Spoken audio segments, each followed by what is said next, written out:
Eu vou começar de uma maneira bem diferente. Eu vou começar com algumas perguntas, e são elas. A primeira é, você sabe aonde você está? Bom, acho que todo mundo sabe, a Python Brasil. O que é a Python Brasil, além de uma conferência? Vocês têm mais ideias do que seja a Python Brasil? O que você veio fazer aqui? O que você está fazendo aqui na Python Brasil? E o que você quer? E essas perguntas não foram à toa. Basicamente, o que você quer, o que você deseja, o que você almeja, aonde você quer chegar, basicamente é o que vai definir você. Define aonde você vai chegar, as conquistas que você vai ter, o caminho que você vai percorrer para essas conquistas. Essa foto daqui foi na Python Brasil 11 de 2015.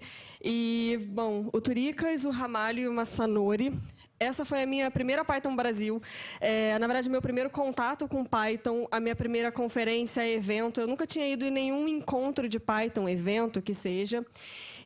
Mas, bem, foi muito bacana, tal, mas assim, como é que eu cheguei numa Python Brasil? Como é que eu decidi, vou na Python Brasil, né? Por que eu estava nessa Python Brasil?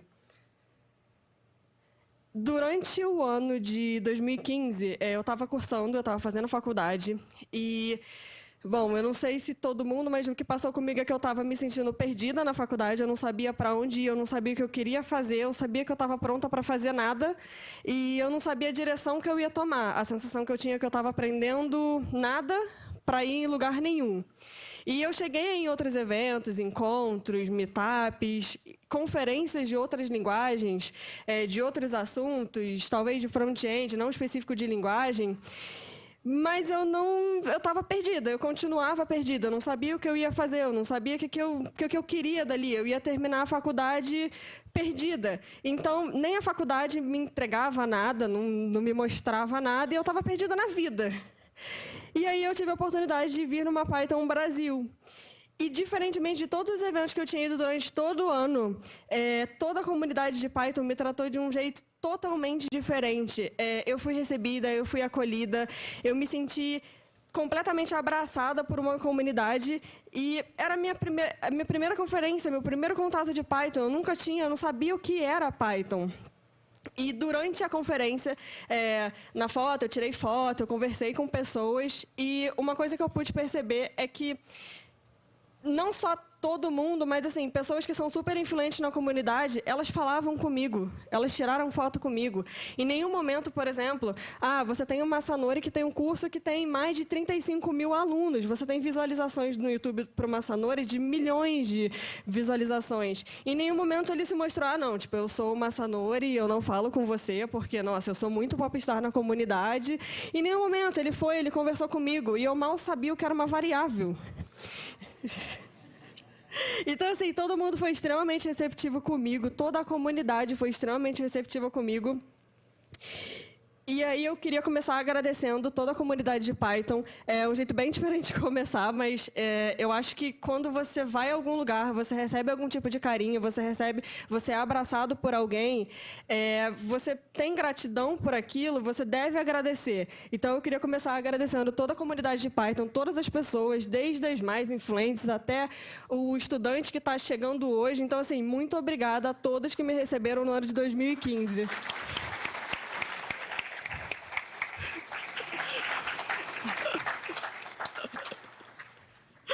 Agora vamos começar. No segundo slide eu falei que o que você quer define você, o que você vai querer, aonde você vai chegar, o que você pensa em fazer, é o que vai definir aonde você vai chegar, o desafio, o caminho que você vai percorrer. E assim que eu saí da Python Brasil, basicamente o que eu queria era ajudar. E esse evento aqui aconteceu 6 meses depois da Python Brasil. Ele foi o primeiro Jungle Girls realizado no Rio de Janeiro. E eu tive a oportunidade de fazer parte da organização. Eu queria ajudar, mas eu não tinha muito conhecimento de Python, de Django, de basicamente nada. Eram 6 meses depois, eu mal tinha conseguido o primeiro emprego em Python. Então, eu vi nas PyLadies, no Jungle Girls, uma forma de ajudar pessoas. Eu sabia que eu ia conseguir, eu sabia que eu podia colaborar de alguma forma.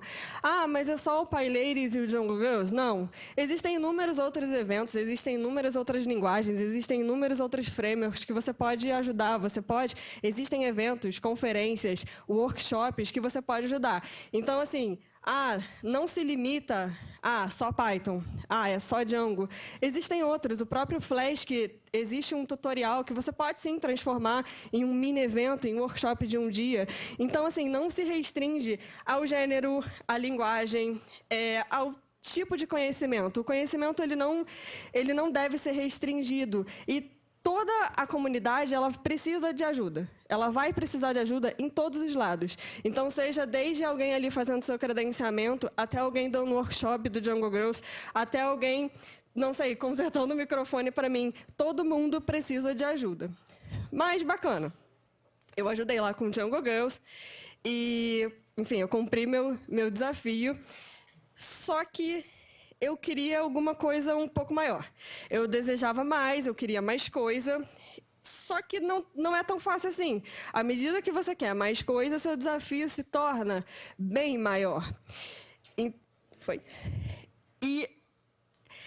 eu coloquei uma frase que eu acho bem bacana, aonde você vê um oceano de distância, você não deveria ver um oceano de distância. Você deveria ver, na verdade, um mundo de oportunidades. Essa distância que você percorre até você chegar no seu desafio, até você cumprir o seu desafio, mesmo sendo erros e acertos, é um trajeto. É sempre algo que vem a somar para você.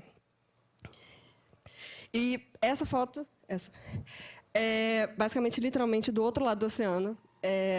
Isso foi um Jungle Girls que aconteceu durante a EuroPython. Para quem não sabe, a EuroPython ela é o segundo maior evento mundial de Python. Ela está atrás da PyCon US. E bacana, aconteceu uma conferência gigante, mas assim, qual é o desafio, Paula? Durante a EuroPython, eu fiquei sabendo que não teria Jungle Girls. Eles não iam fazer, eu não sabia o motivo.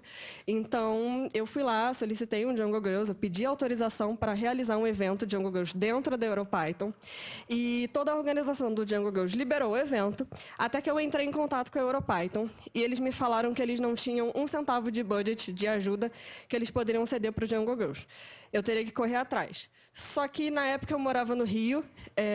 Eu já tinha ido à Europa, eu nunca tinha ido à Espanha, eu nunca tinha ido em Bilbao, eu não conhecia ninguém de Bilbao e ninguém da organização da EuroPython.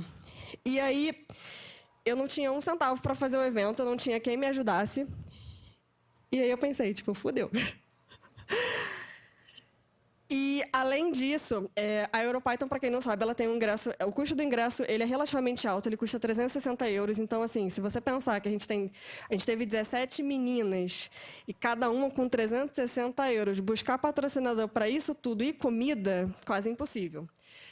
E depois de muito pedir, muito, tipo, buscar empresa dentro da Europa... Particularmente, eu comecei buscando empresas pequenas dentro da Espanha, até que eu vi que eu não conseguiria dinheiro suficiente, e aí eu comecei a tirar para todos os lados e pedir para empresas grandes. E, sinceramente, eu não esperava que nenhuma empresa grande fosse me ajudar, só as empresas locais. O Jungle Girls aconteceu, e foi graças a inúmeras empresas, graças à Python Software Foundation, graças a Docker, sabe? São empresas que eu nunca imaginaria que iria ceder um patrocínio, um valor tão alto, que cobrisse todos os ingressos de todas as meninas, que cobrisse tudo, que cobrisse coffee, que cobrisse o evento, camisetas. São caros, é tudo em euro.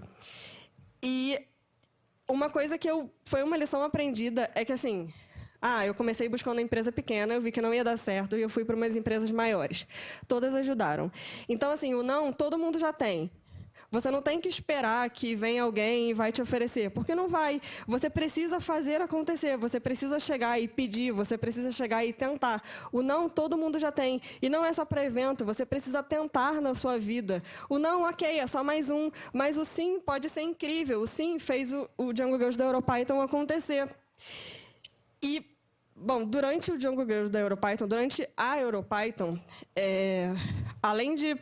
Acho que a maior parte das pessoas, ninguém imaginava que não vai ter Jungle Girls. Ninguém pensava que não teria. Ninguém dentro da Espanha para realizar um Jungle Girls que pudesse ajudar. E isso é um tipo de...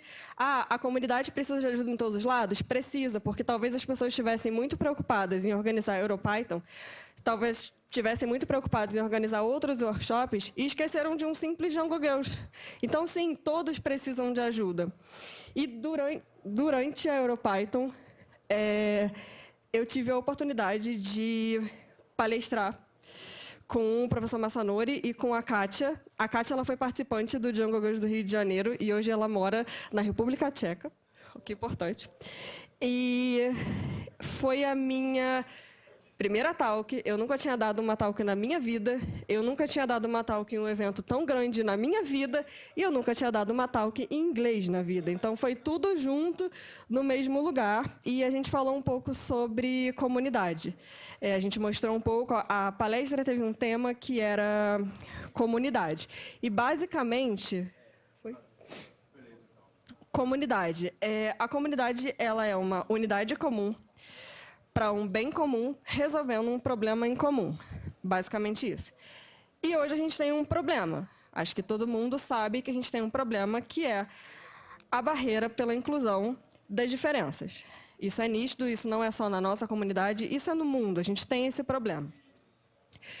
Só que uma comunidade, ela só é rica, ela só tem essas diferenças, essa inclusão, se ela tiver diversidade.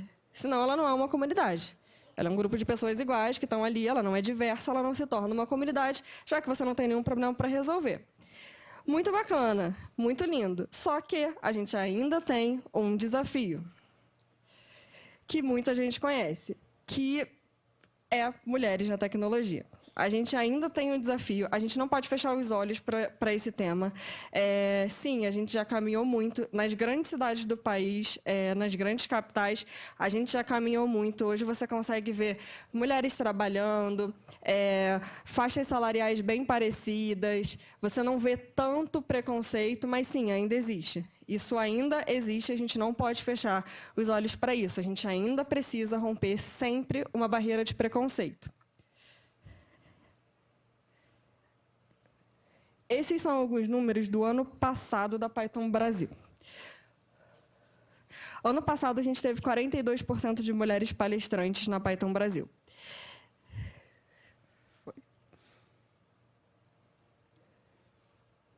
E esse ano, a gente tem 44% de mulheres palestrantes na Python Brasil.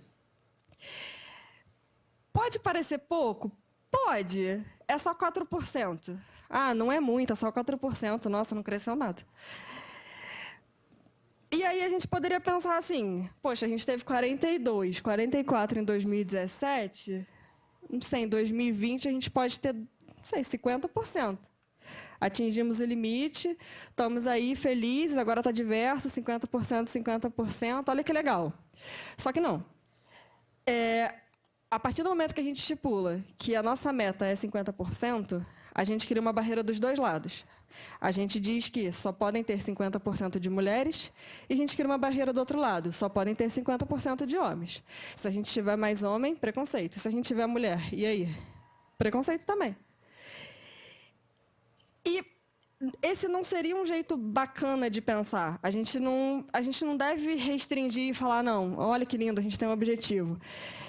Pode parecer ruim, mas o ideal, o dia ideal, o dia perfeito, o mundo perfeito, é a gente chegar e não contar. A gente não contar a porcentagem de mulheres que tem uma conferência. Pouco importar a porcentagem de mulheres, ser comum. A gente não precisar ficar, não, esse ano a gente precisa atingir uma meta. Não.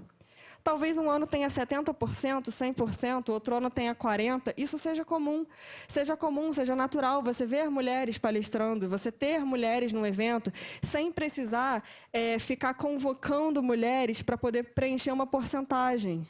Isso tem que ser comum.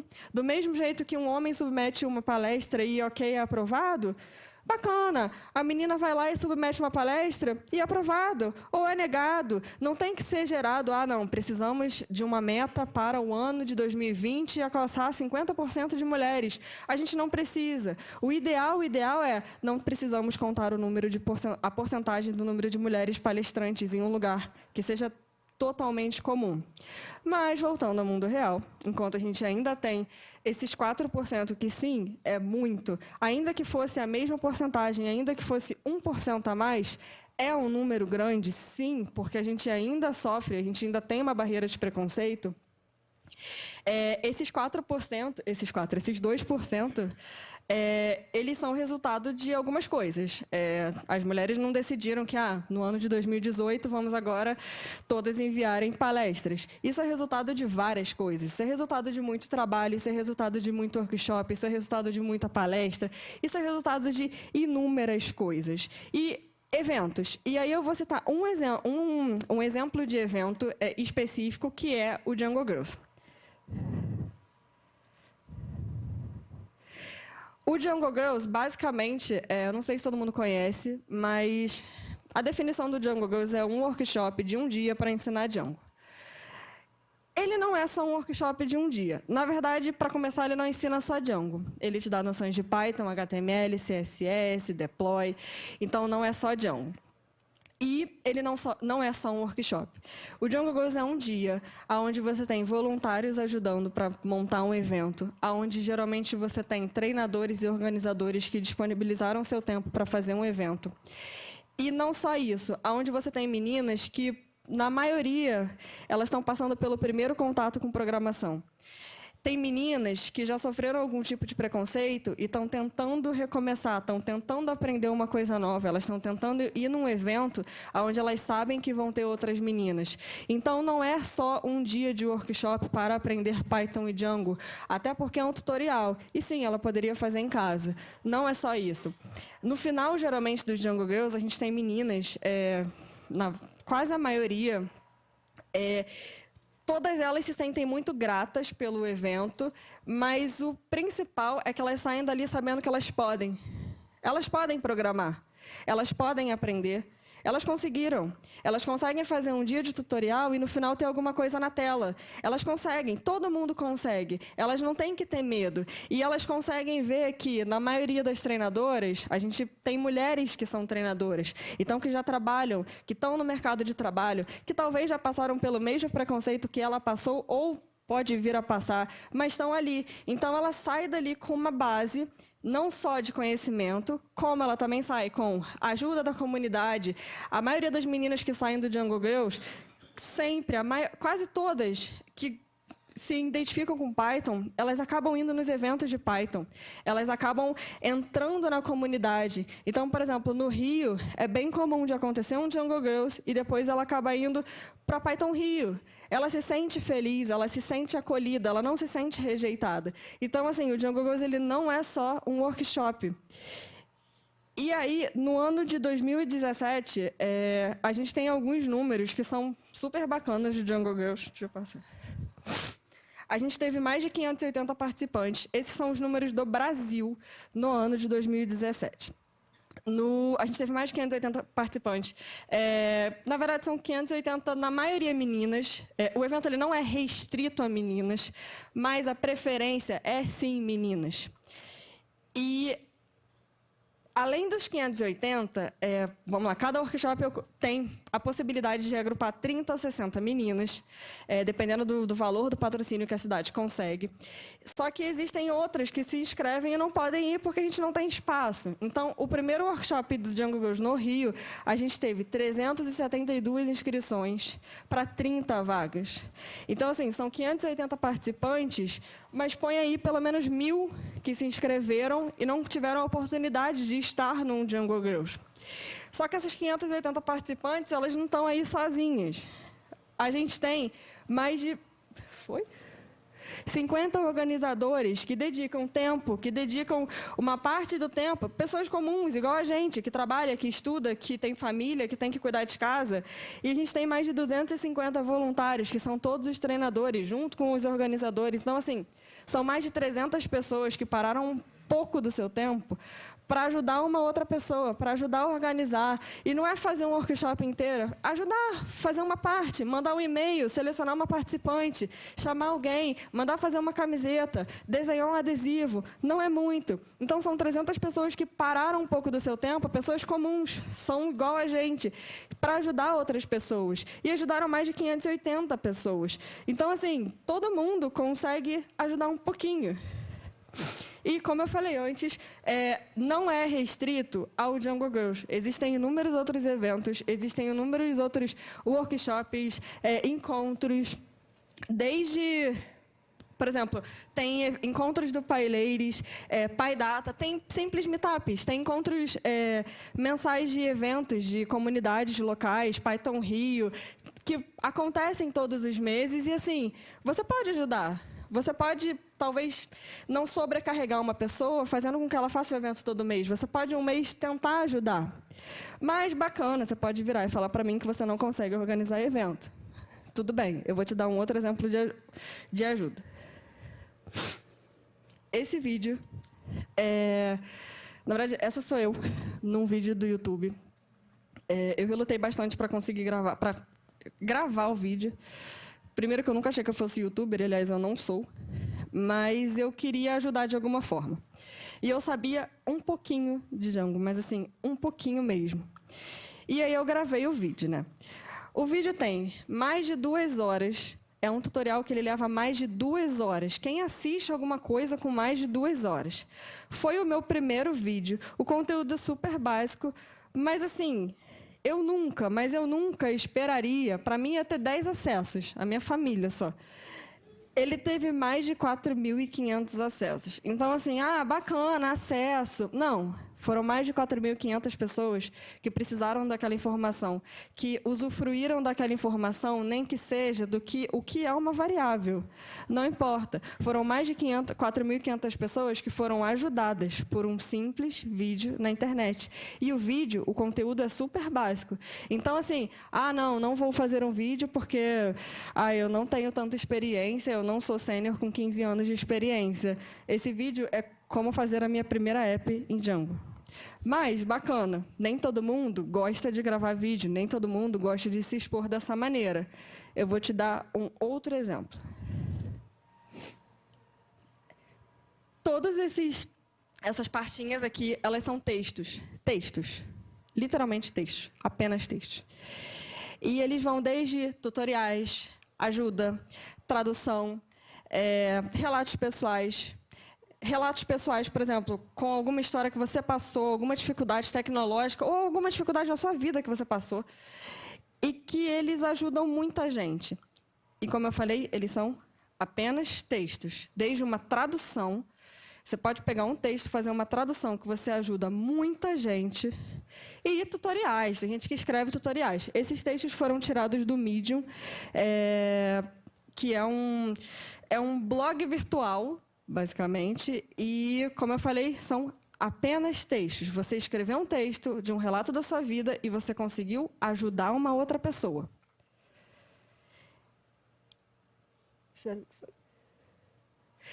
Então, assim, o que fica de resumo de tudo isso? Nunca se veja pequeno. Tudo que eu fiz no meu começo, basicamente, entre 6 meses e 1 ano de experiência, eu consegui ajudar nem que fosse uma pessoa. Você nunca tem que se ver assim, não, eu não sei o suficiente, eu não sei isso, eu não vou conseguir ajudar, eu não vou conseguir ajudar em um evento, eu não vou conseguir escrever um texto. Então, assim, nunca se veja pequeno, você não é.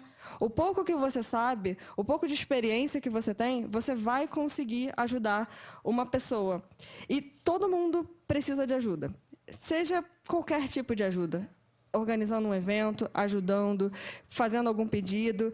Não custa nada você perguntar se o evento da sua cidade precisa de uma mãozinha no próximo mês, porque sim, precisa. Senão as pessoas sobrecarregam. E aí depois acaba o evento, porque elas também trabalham. Elas são gente como nós, elas trabalham, elas estudam, elas têm a vida delas, elas têm famílias. Então, assim, é todo tipo de ajuda. E não é assim, eu não consigo fazer um tutorial. Consegue. Você consegue fazer um tutorial simples. Você sabe alguma coisa. Você sabe, talvez, fazer uma tradução, um tutorial. Você passou por alguma coisa na sua vida, você tem uma história para contar. E todo mundo precisa de ajuda em todos os lados. E a partir do momento que você tem alguma coisa para doar para uma outra pessoa, de fato, não importa o quanto você alcança. Se você criou um vídeo e uma pessoa assistiu, essa uma pessoa foi ajudada. Você alcançou essa uma pessoa. Essa pessoa você conseguiu ajudar, você ajudou. E não importa se é um vídeo, se é um tutorial, como eu falei, não importa. Se você chegou em uma pessoa, você conseguiu ajudar. E aí eu vou repetir a pergunta do início. Se você já sabe o que você quer. Bom, eu quis ajudar. Talvez você ache que você queira ajudar. Mas depois de um ano e pouquinho, quase 2 ajudando, eu comecei a perceber que não era só isso. Eu era ajudada, eu ajudava. Não era só ajuda, eu fazia parte de alguma coisa. Eu fazia parte de uma comunidade. Então, assim, a resposta, se você quiser ajudar, talvez não seja ajudar. Talvez assim, o que você quer? Quero ajudar. Talvez não. Eu diria que assim, o que você quer? Queira essa comunidade. Queira ajudar, mas assim, queira fazer parte de uma comunidade, queira ser parte de uma comunidade, ajudar pessoas, tanto de dentro quanto de fora da comunidade. Então, assim, queira ser comunidade. Agora eu vou fazer a parte que eu não fiz no início. Quem não sou eu? Eu não sou, autora de livro, eu não sou criadora de framework, eu não tenho PhD em nada, não sou CTO de nenhuma empresa.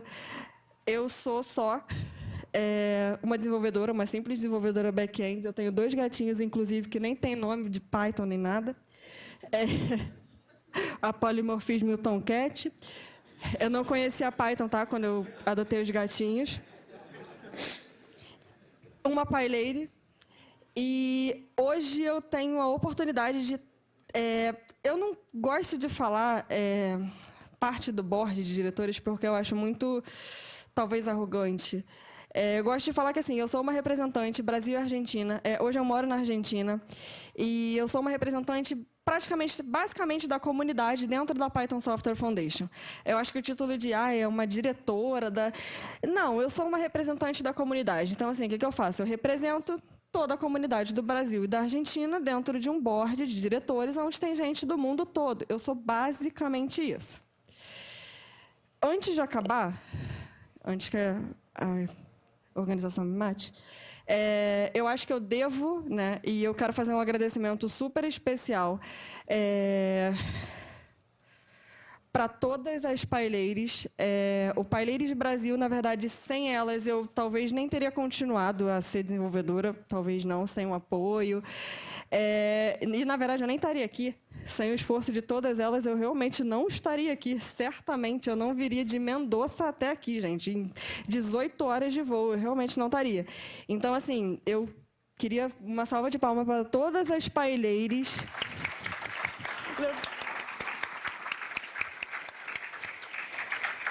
Porque elas representaram muito, muito, muito em quem eu sou hoje. E só mais uma coisa que eu resolvi colocar. No final de semana passada, eu realizei um evento. Bom, eu moro em Mendoza. Eu realizei um primeiro evento que ele tinha foco em estudantes. Enfim, eu escrevi até um pouco do evento. Depois eu disponibilizo o link se alguém quiser saber mais do evento. E o foco do evento é open source. E a gente teve como entrada 1 quilo de alimento de arroz para fazer uma doação para o Banco de Alimentos de Mendoza. A gente esperava 60 pessoas, a gente teve 180. Que bacana. Então, assim, 60 quilos de arroz foram para 180. A gente teve a honra de receber a presidente do Banco de Alimentos e ela ficou super feliz, ela praticamente chorou muito, porque ela não imaginava que iria ser 180 quilos de arroz. Então, assim, a gente alimentou muitas famílias. Eu fiquei, eu acho que, mais feliz por ela ter ficado feliz, mas ok. E durante o evento a gente teve coffee, como qualquer evento tem coffee, e sobrou muita coisa. Só que existe uma regra no banco de alimentos que você não pode fazer doação de alimentos perecíveis se não for durante a semana, porque eles precisam fazer o registro do alimento e depois a saída do alimento. E o evento foi sábado, então você imagina uma média aluna de sábado para segunda, ela está apta a bater um prego na parede. E aí eu não sabia o que fazer, até que a gente achou um comedor. Um comedor escola, basicamente, é uma escola que funciona como escola e que no final de semana ela abriga, estudam órfãos na escola e durante o final de semana esses órfãos moram na escola. Ela é um alojamento também. Então, você imagina que a criança órfã está ali, existem pessoas normais, crianças, e as crianças normais elas vão para casa e só ficam os órfãos. E aí eles vieram buscar, eles ficaram super felizes, a gente teve basicamente 100 faturas que são média-alunas e docinhos e corações. E tá aí bacana, ele ficou muito feliz, eu imaginava que ele ia ficar muito feliz, igual a diretora da escola, até que ele falou uma coisa que mudou um pouquinho o meu jeito de pensar. Ele chegou para mim e falou, a gente hoje não teria lanche para essas crianças. Então, a sua doação fez com que elas tivessem lanche. Mas aí você pode pensar, nossa, lanche? Criança lanchando? Só para dar uma noção para vocês, o almoço em Mendoza ele acontece 1h e a janta acontece 10 da noite. Você tem um espaço gigantesco nesse tempo.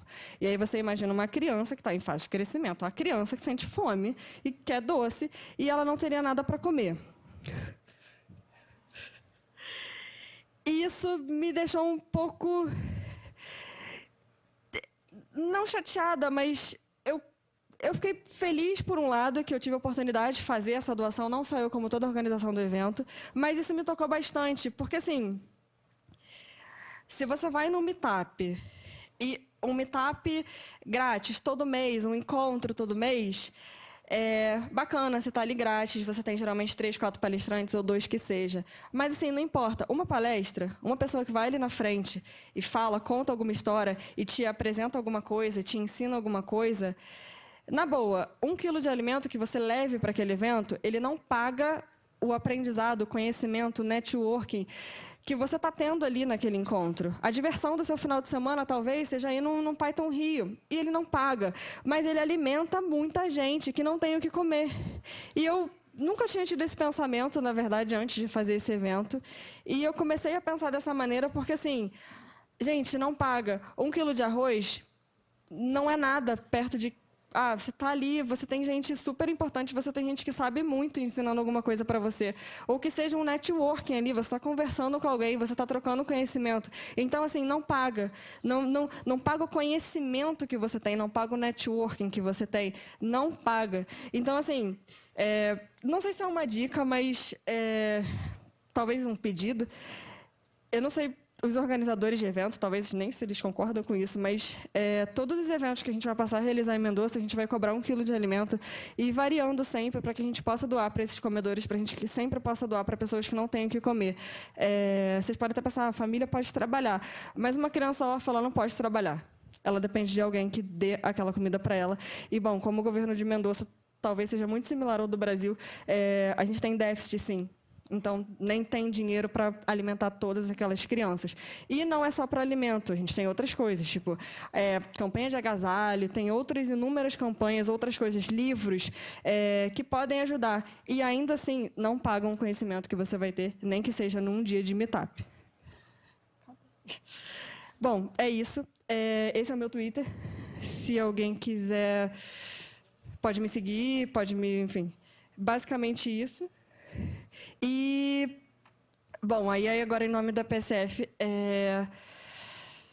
eu estou aqui para representar todo mundo, eu estou aqui para representar 2 comunidades de 2 países, então eu tenho obrigação e dever de expor qualquer tipo de ideia, qualquer tipo de dúvidas, qualquer tipo de pensamento que vocês tenham para a PSF. Então, se você tem alguma dúvida, se você tem alguma sugestão, se você acha que alguma coisa pode melhorar a sua cidade, algum evento que você tenha, pode melhorar talvez uma conferência, se você tem qualquer tipo de sugestão, eu estarei todo o evento aqui. Vocês podem entrar em contato, não só hoje, Twitter comigo, podem me mandar e-mail, fica me cutucando que é minha obrigação, como parte do board da PSF, representar todos vocês na Python Software Foundation.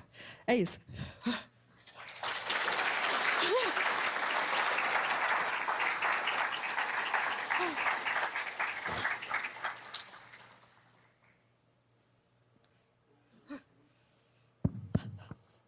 Alguém tem alguma pergunta? Eu acabei não assistindo, mas... Tá. Me ajuda com... Só quem que levantou a mão aí? Tá. Lá na diretoria da PSF, que ideias que o pessoal tem para chegar a mais pessoas, a pessoas que, por exemplo, não são da área de computação, para ampliar a comunidade? Pessoas que representam o quê? Porque eu só ouvi até o tipo de ideia que as pessoas que sugerem. coisas que vocês estão pensando, que coisas que o pessoal troca ideias?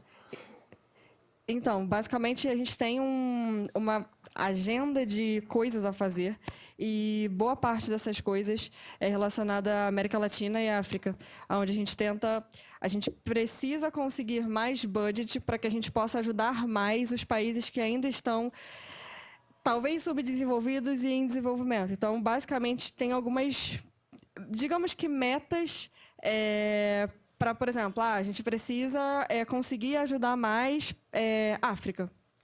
Porque a gente acha que investindo na África eles precisam de dinheiro, então a gente precisa ajudar. A gente precisa ajudar, sim, o Brasil. Então, se alguém submete alguma proposta de budget, alguém faz alguma requisição,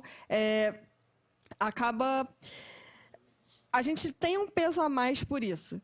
Entendeu? Então, assim, não é só a Python Brasil, mas como qualquer evento. Se você tem um workshop e você precisa de ajuda, a gente vai olhar com mais carinho a sua ajuda por ser do Brasil. Talvez, se ela fosse dos Estados Unidos, e aí depende do lugar, que tem lugar que talvez não necessite tanto. Por exemplo, um evento de São Francisco, um evento do Brasil. Certamente, um evento do Brasil seria mais ajudado. Então, basicamente, os focos são esses, de aumentar a meta de ajuda, olhar mais para... A gente agora deu a premiação das pessoas que foram importantes no ano. Então, assim, a gente tem a preocupação em saber quem colaborou e quem foi super importante.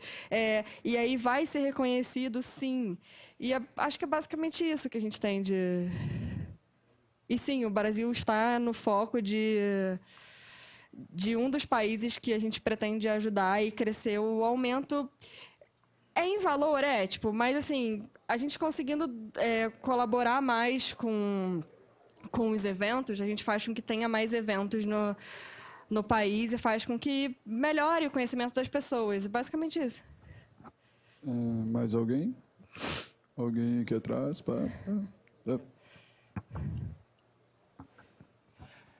Oi, Paulo. Oi, Darlene. E como é que a PSF ganha dinheiro? Assim, como é que ela está ajudando o Brasil e como é que o Brasil retribui? Como é que funciona isso? Bom, eu tinha até uma apresentação para fazer disso. Basicamente, a PSF hoje ela ganha dinheiro da PyCon. A PyCon US ela gera quase toda a renda que a gente consegue distribuir de budget durante o ano. Além disso, a gente tem empresas que fazem doações para a PSF e pessoas físicas que fazem doações para PSFs. E com todo esse dinheiro a gente redistribui porque a PyCon ela é feita pela PSF e todo o lucro da PyCon vai para a PSF. Então, 80% do budget da PSF que ela distribui é da PyCon US.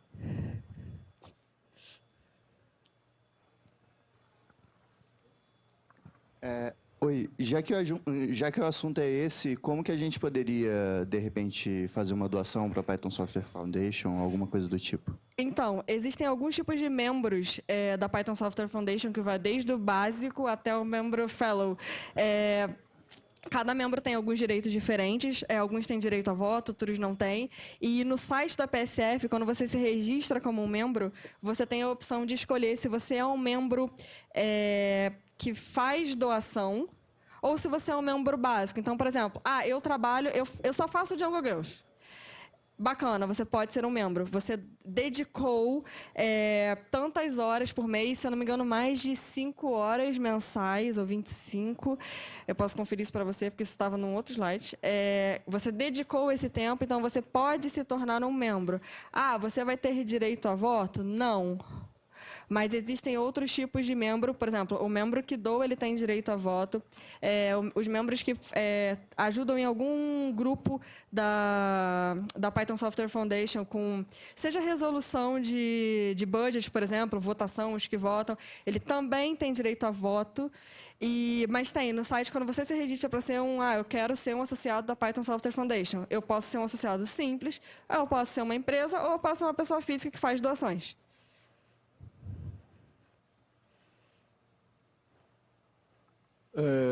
A última, alguém, para a gente poder fechar? Não. Não, show de bola, porque eu também estou a fim de tomar café.